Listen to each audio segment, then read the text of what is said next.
Growth is not linear. I've learned this many times in my process.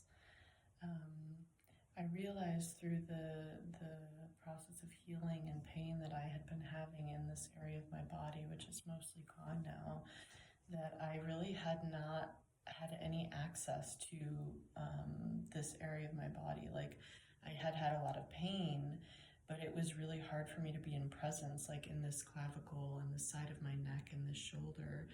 And now, through the process that I've been doing around that, it feels accessible all of a sudden.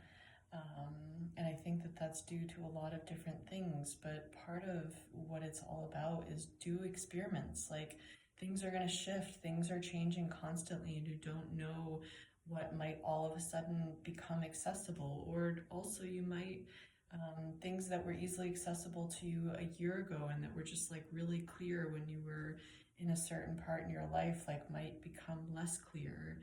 And so doing experiments and being in your maybe can be really helpful in this process as like a kind of like in Spanish we say tanteando. It's like checking, kind of like sending out feelers of like, like maybe this will be accessible now. And so, and then you gather the data. And so, for example, last month I completely fasted from sugar except for fruit, no caffeine except for cacao, and no erotic energy, no sex or erotic energy.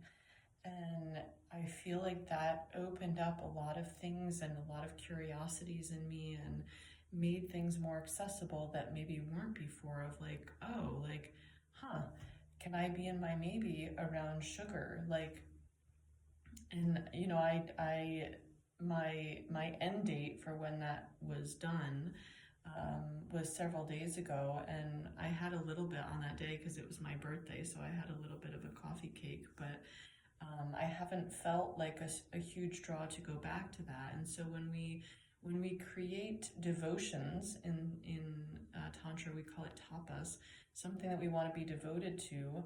It's a curiosity. It's a play. It's like a what would happen if I just decided that I'm not going to eat sugar for a month, and you know, stay in that and be devoted to it. It's not about being strict. It's not about being disciplined. Those words seem very linear. It's about a curiosity of like being in your maybe, like, what might happen if I just try this on?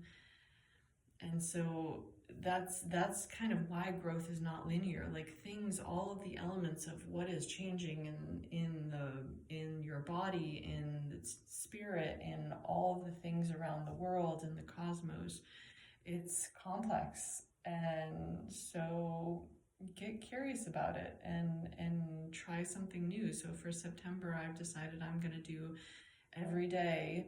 Might be that I decide to do 6 days a week to give myself a little bit of play, which is important, right? Like, choose things that seem accessible, but like that you have a curiosity around. So 6 days a week, I'm going to do a breath work that is particularly focused on activating and opening up the energy of the ovaries. And so I've decided that that's something I'm curious about. And so I'm going to choose to do that for the entire month of September.